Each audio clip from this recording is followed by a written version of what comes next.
Turnbuckle. Pulled in from. That looks bad.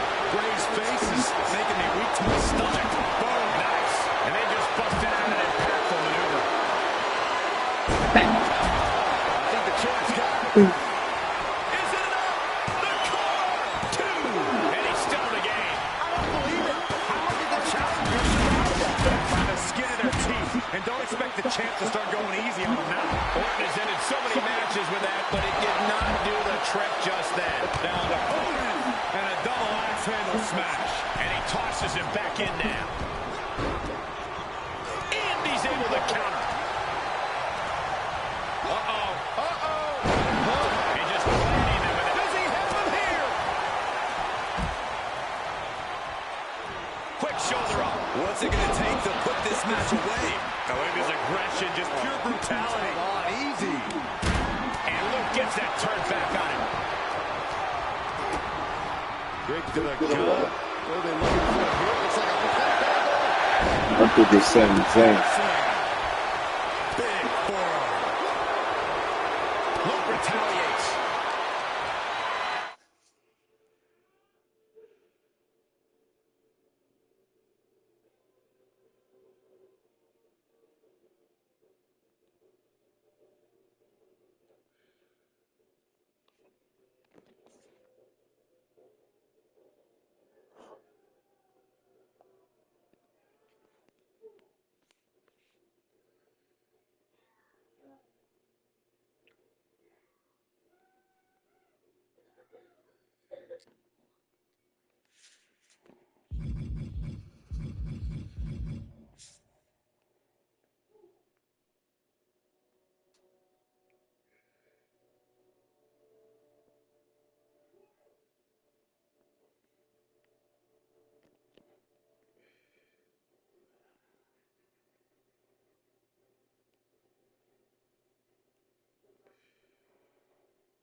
Man yet. So, Tribal Chief, he's the guy that runs the show. In this discussion with, hey, I'm not the guy who's the creative, manipulator or anything like this, right? Roman's he's the Tribal Chief. He's the guy that runs the show here, but he's not the person who's pulling the strings. He's not the guys that comes up with the creative ideas and all this other stuff. And so, because Roman mentioned that in this exchange with Jimmy, you can certainly understand that Jimmy may be referring to Paul Heyman as the wise man. Even Roman himself said he's not the wise man yet. So, that's certainly an option if they decide to go there next with Paul Heyman instead of Jey. So that could be something. You also have to think about Sami Zayn, right? Because, Jimmy and Sami Zayn, just like all the members of the Bloodline, have had an interesting relationship when you go back and sort of look at the dynamics involved there. Sami getting much closer to Jey, as we know, rather than Jimmy, and you kind of have that split and divide there. And I think that's what's made this Bloodline story as good as it's been, is because you've always had, everyone sort of had different thoughts about the others, right? And those have changed at times. I mean, man, certainly you have some changing opinions now to get everybody back on the same page. But I think this is where, again, it's going to be fascinating to see what they do, knowing now that Roman Reigns and Jimmy Uso have to go to Raw. They have to now come up with a plan that's going to convince Jey Uso and Sami Zayn to join them for this War Games match at Survivor Series. And like I said, I think the big question now is who is involved first. Do they get Paul Heyman coming up with the plan here? Is Paul Heyman the last person to go back? And he's the one that sort of has revealed this master plan that has finally worked. They do get Jey back. They do get Sami back. And it's Heyman who is kind of revealed as the mastermind or the wise man. This whole thing, you can certainly see that playing out that way. But I keep telling you guys, I think this is the fun of the story now. And this is why I think it's going to get so good, is because everyone now is in a different position, right? Jey has finally broke out to where he is the singles champion. It's the thing that he's been searching for so many years, to kind of have that legitimacy that he's wanted to prove that he can be something outside of the Bloodline. Sami Zayn, meanwhile, is kind of in the opposite situation now, where Sami had beaten Gunther at WrestleMania 40 to win the Intercontinental Championship. He loses that title, And then he gets a chance at the World Heavyweight Championship against Gunther, the same person he beat 6 months ago at WrestleMania 40. But he loses that too. And so now Sammy is kind of in the role where he has nothing, right? He is kind of in the role where he is sitting here with nothing to sort of tie him to anything on Raw. And now is sort of the perfect time, if you think about it, for Roman Reigns and Jim Uso to sort of strike when it comes to the motivations and trying to... Deep gauntlet pool. Does he get him here? Almost ended it there. What do you have to do to put this guy away? Dawkins looking ready to take over this whole gauntlet. Trapped in the corner. Bad predicament right here. Oh, man. Just punched in the rear. The Rock taking a step back and measuring his opponent. Big time clothesline. Good grief. Oh, the referee caught in the crossfire. Oh no, this could be really bad. He moved, but can he capitalize? What are they attempting to do here? Looking for a suplex. No. Making his way down is the Undertaker, who looks to take the gauntlet by storm. Everyone get out of the way. These two are abandoning all restraints. This fight has made its way to the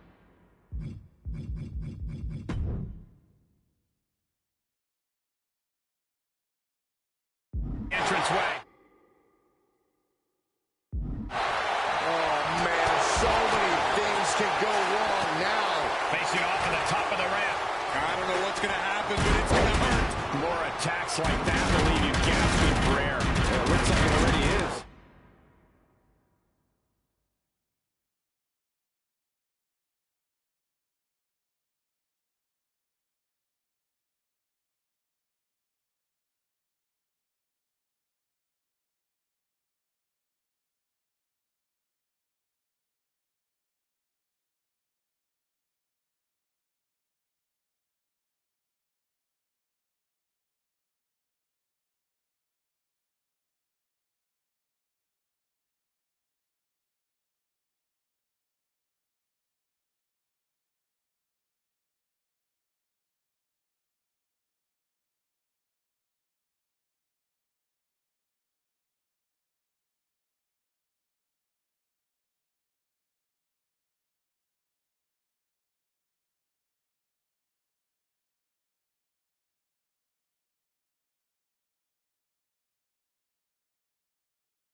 Just rubbing salt in the wound now.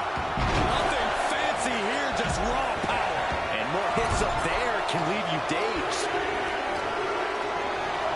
Oh, this gauntlet just got more interesting with R-Truth entering the match. Oh, what a kick.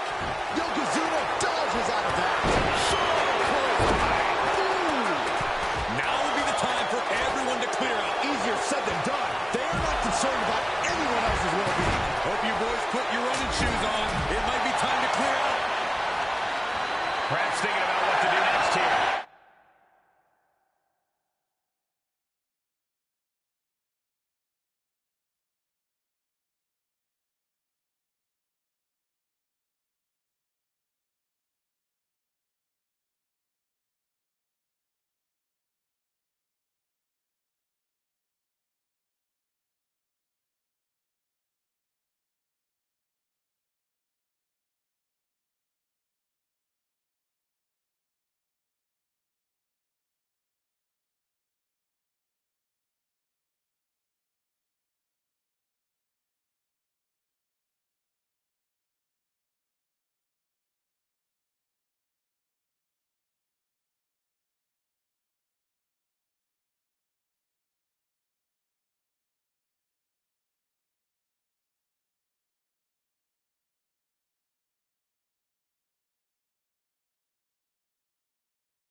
this year on WWE television.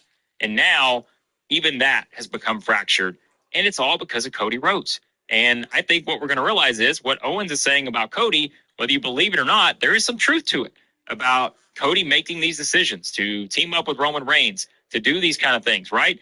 It's understandable that the two people who have fought for Cody the most, Kevin Owens and Randy Orton, are not going to be happy about it. And now Orton is feeling the fallout of that with the frustration from Owens, and I think that's eventually going to lead to the Viper striking here on Cody Rhodes. And again, I think these are two big storylines now we're playing out on SmackDown that are really going to be fascinating moving forward.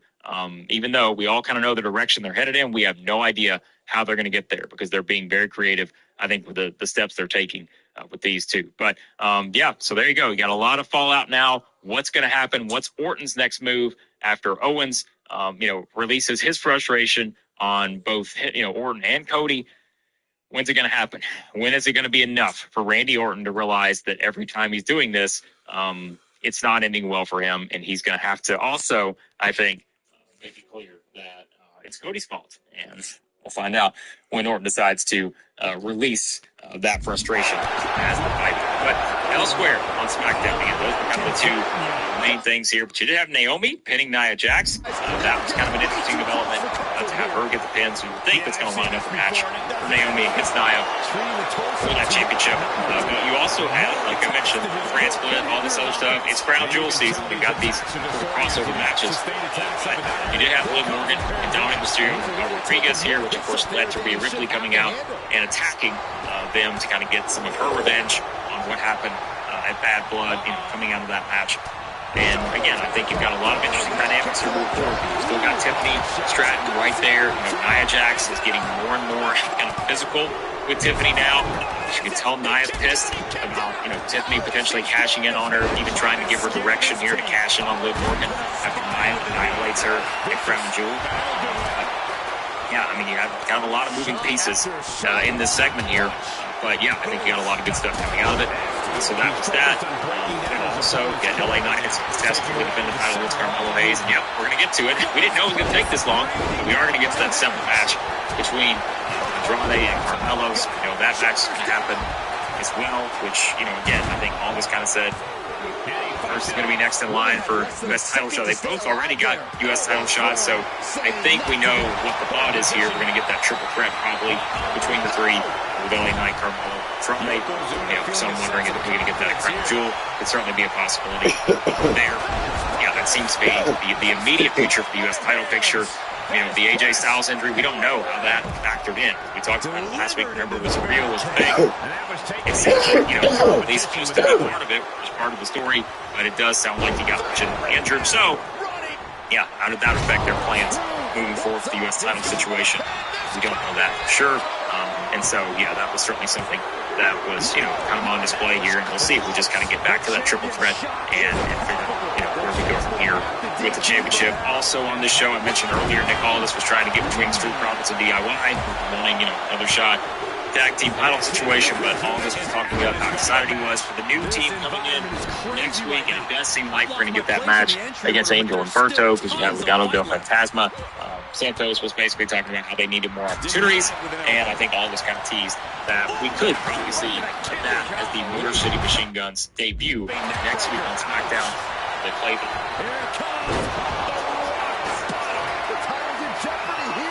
I think the paradigm is shifting, and impactful display of offense we just witnessed there.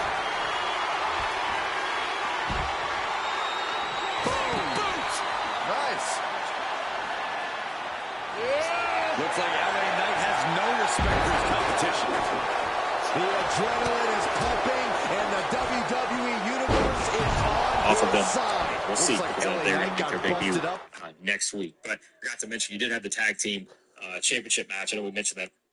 Get the QuickBooks mobile app.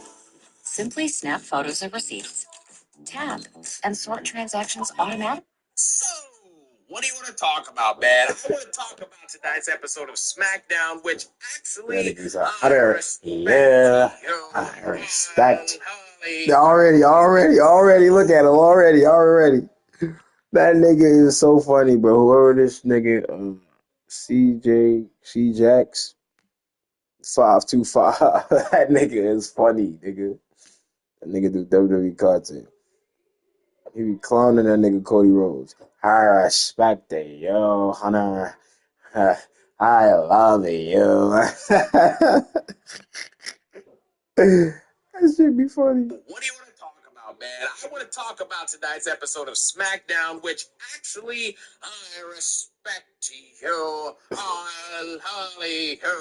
This episode of SmackDown has earned my respect because it was great. Yes, you heard it here first, man. I know I never say that Raw or SmackDown is good, but I have to be honest when I have to be honest. This episode was very, very good, man. It had meaningful segments. It had story development. It had solid other backstage segments. It had solid matches, and it also had the appearance of a couple characters and wrestlers that I actually really like. And I can't believe I'm saying this, but they actually made Cody Rhodes' championship reign more interesting tonight. It's finally not some boring mess. Now, obviously, I don't know if the execution is going to be good. We'll get to that later in the review. However, they made his reign more interesting, and I respected that. So that was pretty good. And honestly, overall, this is probably the most that's happened in a single SmackDown episode, and probably like since the build-up to Mania, those SmackDowns with Brock and Roman and Cody and Rollins and all that other stuff, right? So I respect this episode, and it's definitely was a very good time. Now it starts off with Jimmy Uso's return. He had a great pop. The crowd was a massive pop. He comes out pretty much, and he basically, does a welcome back promo. The crowd's like, welcome back. So, you know what I'm saying? All that stuff. No yeet, you know what I mean?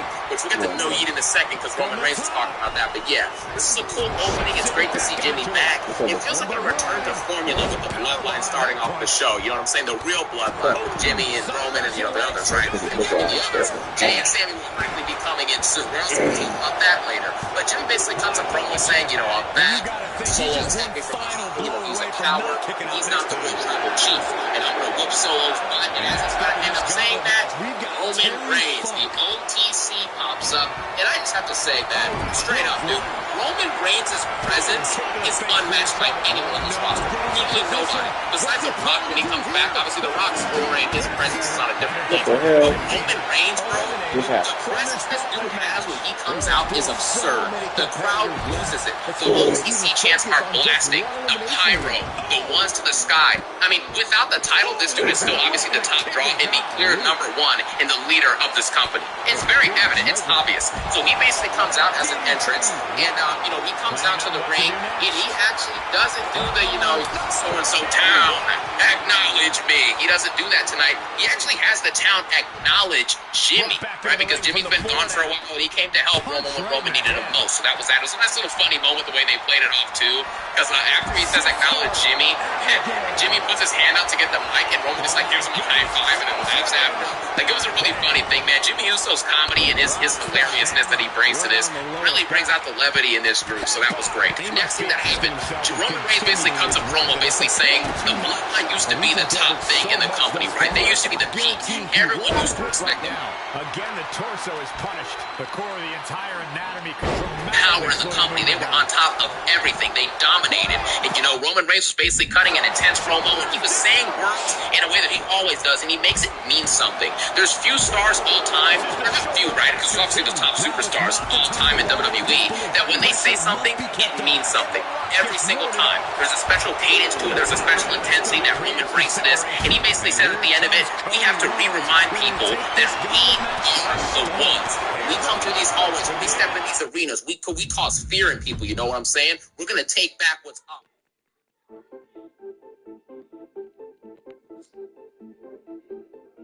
So it was a pretty empowering promo, but then Jimmy drops a good line. He's like, we don't have that respect anymore. And the only one in our bloodline that acknowledges you is actually me. Because Jimmy Uso says, we need help. We keep getting beat up. We don't have the Ulafado. We don't have the tag belts. We don't have the WWE title, and we need help. And then the crowd starts chanting, yeet, obviously, you know what I'm saying? Because everyone wants to see Jey Uso come in and help. And then Roman Reigns says, no yeet. And then Jimmy's like, well, Uso, we're going to have to fight this out as us two, tonight, because the only one that respects you, like I said, is myself. And then he walks out, and that's the end of that segment. This was a great way to open the show, and it finally felt like we were skipping through the filler and the garbage that we usually get to start the show with Mr. I respect you. Boom, boom. Wrestling has more than one royal family. Wheatley, so good, I drink it neatly. You know what I'm saying? All those boring garbage promos with him, we skip it. However, we're going to get back to Cody in a second because Cody Rhodes has a backstage segment with Jimmy Uso. Basically, the point of this promo segment and this backstage segment is actually the fact that Jimmy Uso respects Cody Rhodes. He loves Cody Rhodes. Like, that's the big word is. Jimmy taps on the mountain. He's like, you're doing a good job, too. Keep it up, man. You're welcome to help that Mad Blood. And Cody, like, gives a smile, and that's the end of that segment. And then we get LA Knight versus Carmelo Hayes. Now, LA Knight versus Carmelo Hayes was actually a very, very good match. The only problem with this match was the fact that they had the little commercial split screen, which I'm sick of them doing, man. It takes away like 5 minutes of the match when it's a split screen, so they think they can get away with showing you more ads if they just give you a little split screen on the side so you can still see what's happening, but you're still getting bored to death with ads. It's very annoying. But the actual in-ring work rate here was good. LA Knight has really, you know, his moveset I feel like is expanding each week, and the fact that he's doing all of these title defenses this early on in his reign is great to see, man. Logan Paul only defended it twice, but I think LA Knight has like 4 or 5 title defenses, which is very good. And he's a fighting champion, and when he's not fighting, he's cutting great promos. He is what you want your mid-card champion and your champion in general to be. He's doing a great job. The match ending was also very good because there was no botches, despite the fact that there was a bunch of fast reversals, you know, pins and kickouts, little roll-ups and stuff. And then LA Knight hits Carmelo with a BFT. It was a very, very great slow BFT by Carmelo Hayes, so that was nice. And pretty much this match ends. LA Knight hits with a BFT. Match is over. After this match is done, Carmelo Hayes is confronted ringside as the after pause. And then Andrade basically tells him, put the prize in the bag, bro. He tells him the same thing that Melo told him a few weeks ago, man. So that was really funny. I thought, man, that was really hilarious, honestly, dude. That was great. That was a nice little moment. We are going to get Carmelo Hayes versus Andrade Game 7, I think, next week or the week after on SmackDown. So that's going to be a lot of fun. Then we get the introduction of, what's this girl's name, man? I keep forgetting. Lash Legend and Jakara Jackson. And they're going to be this new tag team that I guess just a cameo for tonight on a one-time appearance to fight Bianca and Jade for the women's tag belts. This is great. Now, obviously, this was interrupted by KO, but before we get to that quickly, I do want to say Bianca and Jade right now, they are feeling a little bit of a purgatory period, like a period, a repetitive period, kind of. However, this is good because they're showcasing different women on NXT's talent, like they did the other night with Kalani Jordan and, you know, the Fatal Influence or the Fatal Attraction, whatever they're, you know, I think Fatal Attraction is a TV show. I don't know what I'm talking about, right? But Naomi and, or no, not Naomi, sorry. Bianca and Jade being able to elevate different women and give them a voice, you know, and kind of give them a chance to shine on television is very, very good. This is good. If they're not going to do anything meaningful, they should at least be doing stuff like this, so that's nice. And the match was actually pretty solid. But Kevin Owens interrupts the introduction of Lash and Jakara and basically says, you guys are insane if you think that my turn on Cody Rhodes was unjustified. He deserved to be turned on because he actually turned his back on me first. And then after this, you get Cody Rhodes comes out to the ring and he looks like he's about to fight, but then Randy Orton has to come back and hold Cody Rhodes back, you know, from going down and fighting KO. And then Randy goes in the ring to try and hold KO back from acting out of control. And pretty much what happens here is that Randy Orton gets elbowed in the head by Kevin Owens because Kevin Owens doesn't see who's behind him. He just thinks it's some random person holding him back, I guess. But then he realizes it's Randy, elbows him by accident, I guess, before he realized. And then Randy punches KO in the face. After this happens, KO looks shocked. And then later on in the night, we're going to get to how that continues, right? But the moral of the story is that Randy Orton is now involved in this little three-way feud situation going on with him, KO, and Cody Rhodes with the WWE Championship. This, by proxy, makes Cody Rhodes more interesting because now you have multiple people gunning for the title. You don't know whether Orton's going to turn heel or not. Obviously, he's going to turn heel eventually, and it's going to be sick, man. The 2009 Bald Orton coming back in 2024 or 2025 to try and fight for the WWE title against Cody Rhodes, bro. The story threads, the stuff with Legacy from back in the day, all of that playing a role in this feud is going to be sick. But Kevin Owens currently being heel right now, him turning his back on Cody. Randy might turn his back on Cody. This is getting interesting, and it's making Cody a more interesting champion because even though Roman is obviously the top attraction of SmackDown with him in the bloodline, at least we're getting something happening with the WWE belt that could be intriguing down the line. So that was pretty cool. Then after this, we had Bianca and Jade versus Lash and Jakara. Like I said, Bianca and Jade won this match. And Lash and Jakara did a decent job. They had good chemistry, good synergy. They had a couple good team-up moves together. Lash Legend is huge, by the way. She's noticeably bigger than Jade Cargill, which is very rare. I don't think there's anyone else on the roster who's bigger than Jade except for her. So I honestly could see them using NXT talent and stuff like that to bring them up to the main roster and see what they can do because, I mean, why not? Worst case scenario, you just send them back to NXT. And if they do a good job, you keep them on the roster and just have them do their job. All these people are going to be doing, for the most part anyways, is Chelsea Green-like stuff in the women's division anyways, right, when they're first coming in. You're just going to be doing some backstage segments and wrestling maybe once or twice a month. If you can't do that, you shouldn't even be trying to be a wrestler in the first place. Then we get Nia Jax, who you question whether she should be trying to be a wrestler in the first place because she cuts an awful promo. This is probably the worst part of the night, most likely. She says absolutely nothing in this promo. Naomi comes out and actually does say something for once. She basically says that Nia can't win without Tiffany Stratton, which is true, and it's later proved after Naomi beats her in their match. And Naomi basically says that, and then Nia says, "I don't like your face." And I'm like, what are you talking about? This episode, when this happened, I was like, dude, how can it be this good and then get to being this bad? It makes no sense. But Nia's like, yeah, I don't like your faith. You know what I'm saying? I'm going to beat you up in this match, and I don't need any help to beat you. And then Nia Jax proceeds to lose. But before this match starts, we get a cameo from Liv Morgan. And Rhea Ripley shows up later, but we'll get to that in a second. Liv Morgan.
Terry Funk sending a clear message here.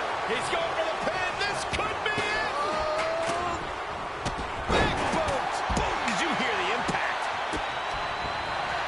Drops the hammer right on the lower back. And we might be about to go from commentators to participants in this one, fellas. And now we've got Doink the Clown stepping up in this gauntlet match.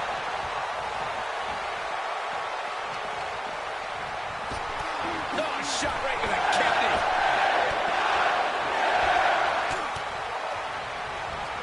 Getting him into the corner. Ooh, that hurt right to the kidney. Golly. Intensity and anger boiling over. All coming to a head up on the stage. This could do it. The challenger's able to kick out. It's hard to believe, but it looks like he still has some gas left in the tank. And I think we all know nothing good comes of fighting on the stage. Case in point, nothing good happening right now. Spine on the pine. Oof, running knee in the corner. And he gets delivered back into the ring. One now kick to the gut. BFT. Goes to a new champ. No, challenger kicks out. That is just pure instinct at this point. Gutbuster. And more attacks to his core could hinder his offense. And a reversal by LA Knight. Uh-oh. Oh, what a clothesline. Forcefully delivered. And no two ways about it. That move was just dirty. Real European uppercut. Oh, sister Abigail. Sheamus with the Irish cross. I don't think Sheamus is done, Byron. Gosh. Oh, and a reversal. Just one more. 3 consecutive back. From way out. Oh, head first. Float over. And do it. Float over into the DDT.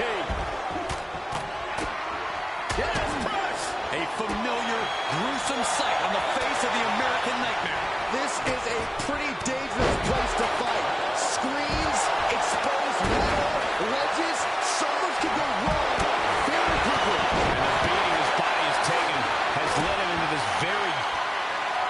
See? Uh-oh. He's turning the tables. For the AA. The title's in jeopardy here. I think the paradigm has shifted. Vicious right forward. Suplex. He may get the 3 count here. I think so. Kicking out before the count. Unbelievable display of will in the late stages of this matchup. Fast press. Fast press. Yes, press. Knew what Terry had coming. Big elbow drop. Veteran instincts from Sheamus. Rolling into a monkey flip. He manages to escape it. Getting set up for something in the corner. Monkey flip. Good timing with that reversal. Goes under the ropes to get back inside. Strong knee connects. Whatever's playing here can't be good. Oh, man. Right to the right bang. And the pin is broken by the champion. He's still got more left in the tank. Set him up. Delivered with force. Setting him up for the shin breaker. It'll be hard to walk after that.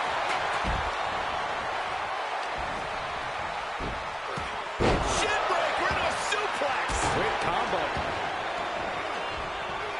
Sheamus dodges that one. Reaches the arm. Drop kick. Beautiful. Terry Funk sweeps the leg. Spinning toe hold. Body gets out. Perhaps some renewed life in him now. And he slides him back to the mat. Up they go. Oh, atomic drop. Up across the shoulders. Here we go. Snap suplex. And that was a well-targeted attack. Atomic drop. Swinging gutbuster. And we just saw some serious offense. Gets cracked by the overhand. Boom, running FTO plants him. Nicely done. He turns it around. Doink gets cut off. Just carrying the opposition anywhere they want. In control here with him swinging. Necking it at the 3 count right here. This is it. The Gautlet claims the victim now. John C.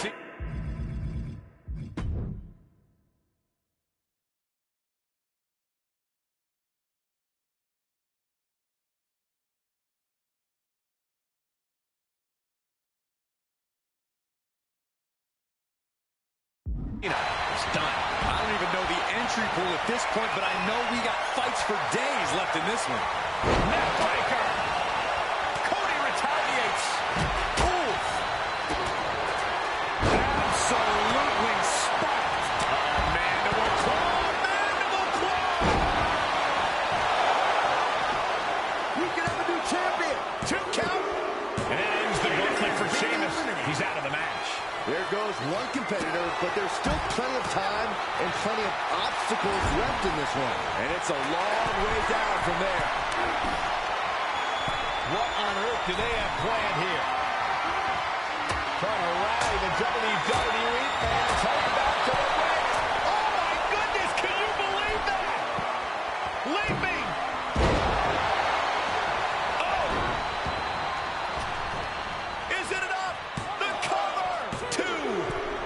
throws him away.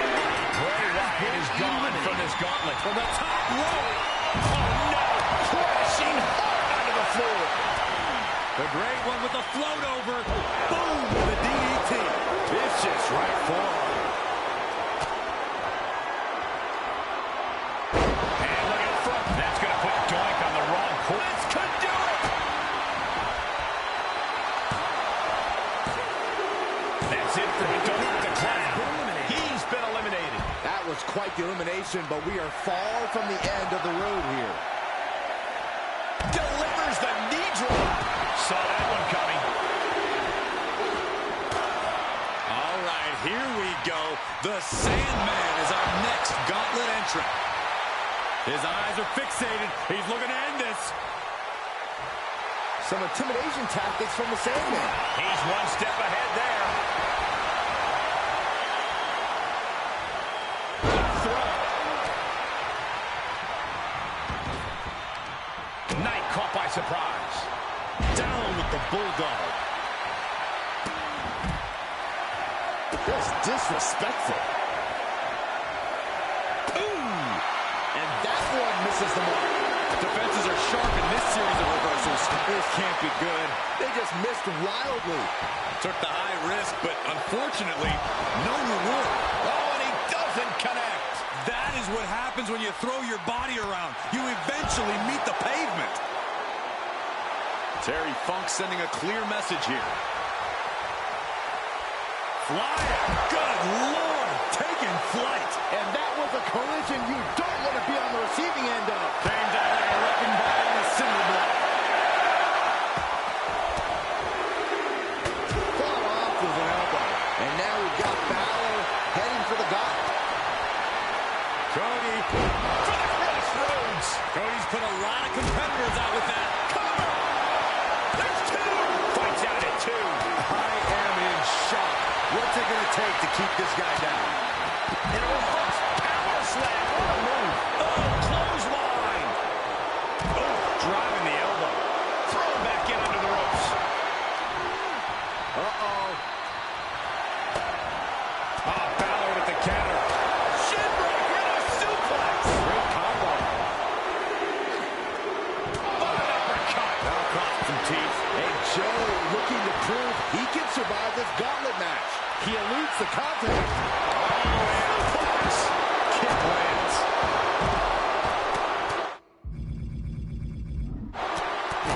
And Joe wants more from his opponent. Ripcord applied. Knight moves out of the way. Neck breaker. And there's the cover. And he breaks the pin. What power. And he slides him back to the mat.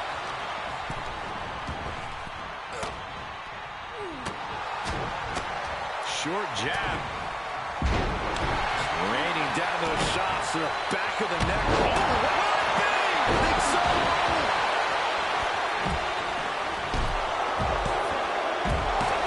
No, he gets the shoulder up. This is no time to hesitate. You can feel the end coming. Sling blade. Following up with a elbow drop. Pearson tossed back into the ring. Getting carried. Unsure what they're thinking. Terry Funk said, Does he hold him here?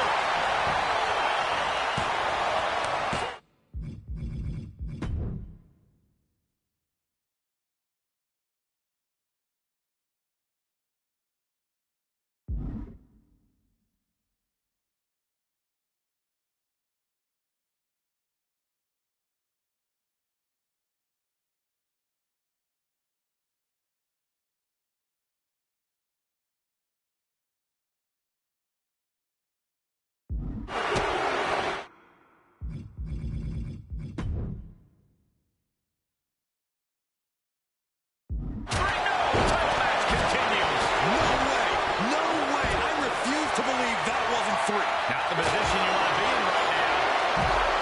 And he tosses him back in now. ooh, nasty shot to the throat.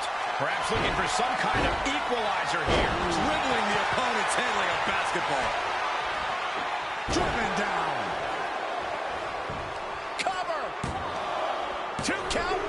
Cody Rhodes has just been eliminated gauntlet match. Yeah, there's still a whole slew of entrants to go. Drop kick from behind.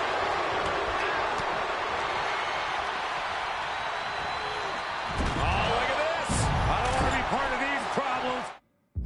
Don't want to be part of this crowd. Big flash in the corner.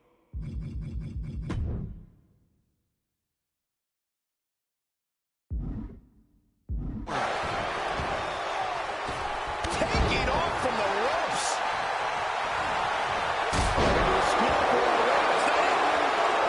Oh, no.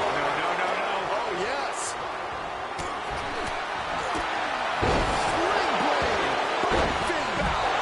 And a well-executed move we just saw there. And just an uncalled for, underhanded attack there. Headbutt from behind. Stopped them in their tracks with a kick to the gut.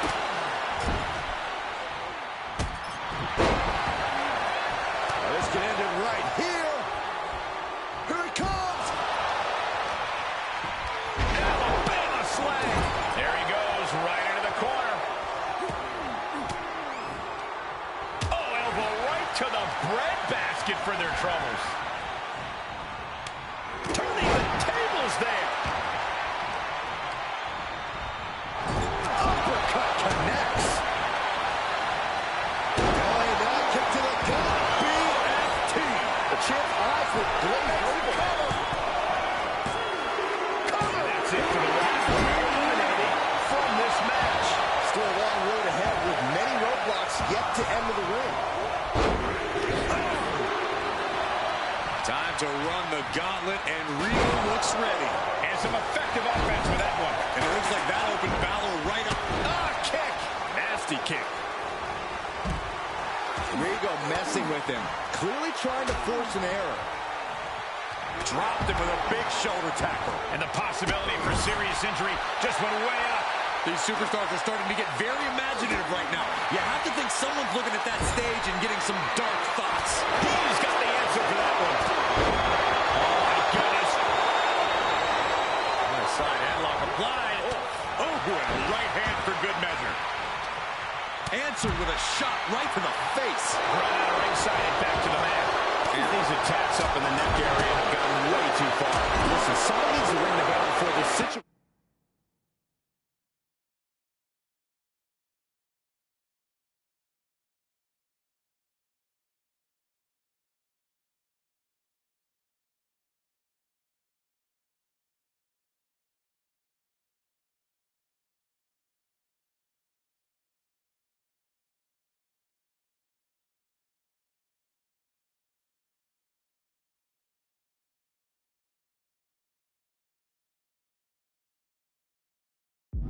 Worsens. And at this point, he's risking permanent injury. He has to be told that... He gets the kick out after the one. Shows that this is still anybody's match at this point. And what a maneuver we just saw there. And Terry is all business now. He thinks he has it. But that should do it right there. Kick out of the title fight continues. How in the world did he kick out? And here's the next opponent. You know Karrion Kross has come to the gauntlet with a plan. What reflexes?